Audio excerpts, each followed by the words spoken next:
Do you ever wonder why some people get offended by your words, even when you don't mean to? What's really happening in those moments? Let's uncover those answers through these stories. The story begins in the Paris office of a global tech company. Sophie, a French marketing executive, was ready for her annual performance review. She felt confident. Her work on several major campaigns had been outstanding and she expected to be recognized for it. Across from her sat Jim, her new manager from Chicago. Jim had recently transferred to Paris and believed in giving honest and straightforward feedback. The meeting started well. Jim praised Sophie's creativity and leadership during a recent product launch. Sophie smiled, thinking this was exactly how the meeting would go, filled with compliments and encouragement. But then Jim's tone changed. Sophie's smile began to waver as Jim's expression grew more serious. Now, Sophie, he said, his tone measured, there are few areas where I think you can really step up. Her heart started to race. Jim's words were calm, but they landed like a weight. For example, he continued, in client meetings, your presentations sometimes get too detailed. You dive into the small stuff and it can lose the client's attention. You need to simplify. Focus on the big picture. The shift in his tone was noticeable. Sophie's confidence wavered, but Jim wasn't done. And another thing, he said, you've been missing deadlines for internal reports. I know you've got a lot on your plate, but deadlines are critical, Sophie. They can't slip. The room started to feel heavier. Sophie wasn't used to feedback like this. So blunt, so direct. In her culture, critique was usually softer, more indirect. But this was straightforward and to the point. Then Jim's tone shifted. He said, look, your work overall is fantastic. I know you've got what it takes to improve, and I'm here to help you get there. As Jim started to wrap up, Sophie's mind was racing. Her stomach was churning with a mix of anger, embarrassment, and confusion. This was her annual review, a moment she thought would highlight her achievement, her hard work. Instead, it felt abrupt, harsh, and out of place. She forced a polite smile, saying, thank you for the feedback, Jim. But inside, she was fuming. It wasn't the feedback itself that upset her. No one's perfect, and she knew there was always room to grow. What stung was the delivery.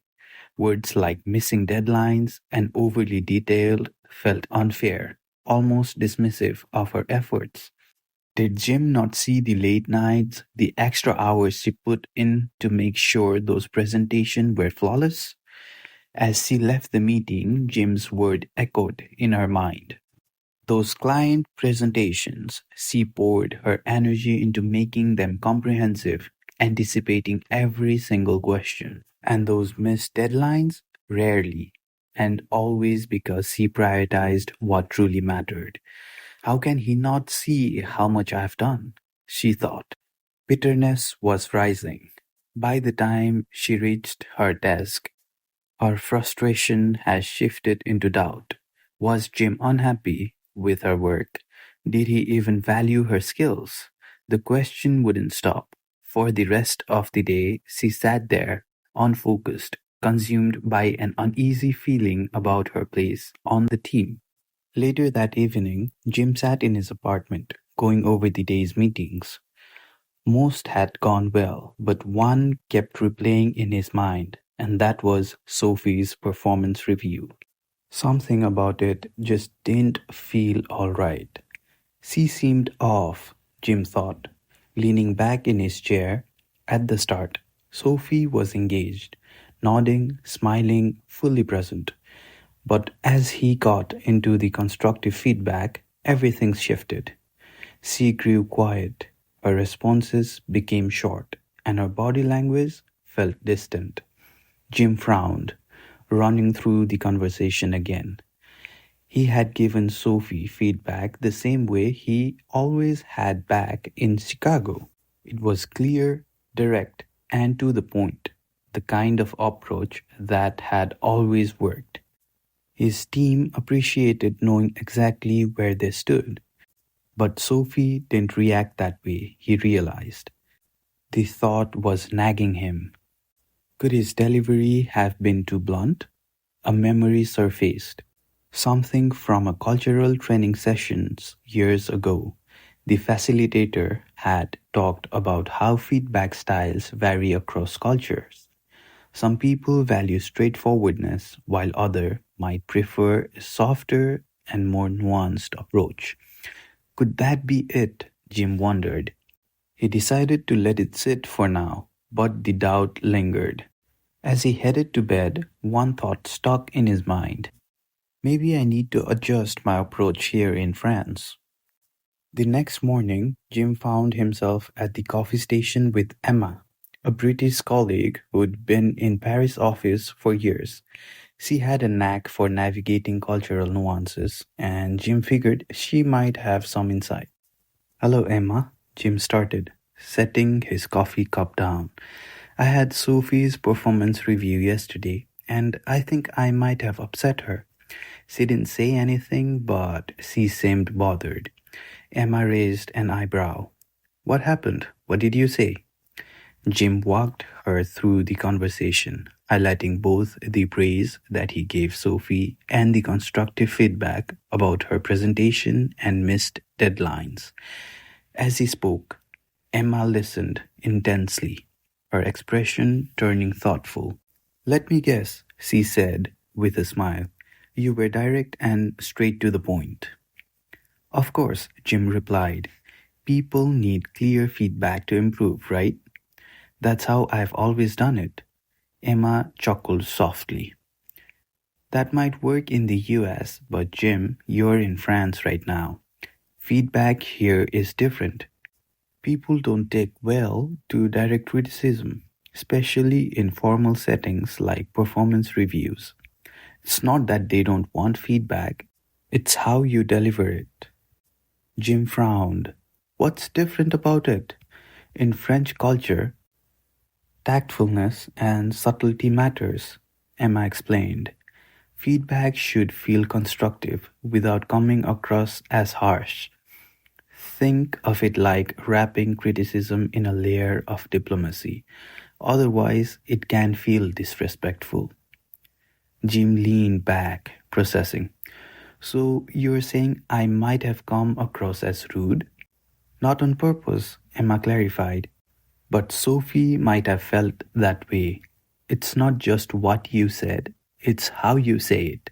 Here in France, people take their professional image seriously, and blunt feedback can feel like a personal attack. Jim nodded slowly, the pieces clicking into places. I get it now. I need to tweak how I communicate. Exactly, said Emma with an encouraging smile. If you handle feedback with a bit more fineness, you'll not only avoid misunderstanding but build stronger relationships with your team. Determined to making things right, Jim called Sophie into his office later that week for a follow-up conversation. He greeted her warmly and offered her a seat. Sophie, thank you for taking time to meet again, he began. I've been reflecting on our performance review and I realized that I might not have communicated effectively as I intended. I wanted to talk about that with you. Sophie tilted her head, intrigued but still cautious. What do you mean, Jim? Well, Jim said, choosing his words carefully. I know I gave you a feedback on your presentations and deadlines. My goal was to help highlight areas where I think you can grow, but I might have been too direct in how I said it. If it came across as harsh or critical, I want to sincerely apologize. That was not my intention. Sophie's shoulders visibly relaxed. I appreciate you saying that, Jim. Honestly, I felt a bit blindsided. I wasn't expecting the feedback to be so straightforward, and it caught me off guard. Jim nodded. Thank you for sharing that. I have been learning more about cultural difference in communication, and I realize now that feedback here is often given in a more nuanced way. I would like to adjust and make sure our conversation feel constructive and supportive for you. Sophia smiled faintly. I think that would help. I don't mind feedbacks. I want to improve, but the way it's delivered can make a big difference. Jim leaned forward. I hear you. Going forward, I'll make sure to frame feedback in a way that acknowledges all the great work you are doing while also offering suggestions for your growth. Your contribution to the team are incredibly valuable, Sophie, and I don't want my word to overshadow that. Sophie felt a wet lift off her chest. Thank you, Jim. That means a lot, she said. Following his conversation with Sophie, Jim realized that he needed to rethink how he communicated with his entire team. It wasn't just about Sophie. He realized it was about building stronger relationship across the board. So he decided to experiment with a more balanced and culturally sensitive feedback style. At the next team meeting, Jim began by acknowledging the group's hard work. I want to start by saying how impressed I am with the effort and creativity you all bring to the table. Your work on the last campaign was fantastic, and the client's positive feedback a testament to your skills. The team exchanged smiles, visibly lifted by Jim's word. Then next, he transitioned carefully to move constructive feedback. I do think there is a room to make our process even better, Jim continued. For instance, we could focus on simplifying our presentations. In that way, we can keep our clients engaged and avoid overwhelming them with too much detail. What do you all think about trying a more streamlined approach in our next pitch? By framing the suggestion as collaborative opportunity rather than a critique, Jim noticed a positive shift in the team's response. Instead of defensiveness, they nodded thoughtfully and started discussing ideas for improving their presentations. Jim also made it a point to follow up individually with team members. While giving feedback, he balanced it with genuine praise and framed suggestions as way to build on their strengths. For example, when speaking to another team member, he said, you're amazing at coming up with creative concepts, and I think we could use that talent even more efficiently if we focus on prioritizing the key points in your ideas. In that way, your creativity really shines through without getting lost in the details. Over the next few weeks, Jim saw a noticeable difference in team's morale. Meetings were more engaging and team members seemed more open to his suggestions. Sophie, in particular, started to regain her confidence, contributing ideas and even seeking Jim's input more proactively. Jim reflected on the changes with satisfaction.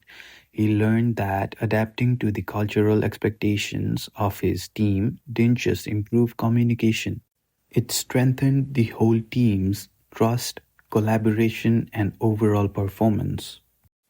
And that's the end of our story for today. Thank you for joining me on this journey. I'll see you next time with another story to inspire you.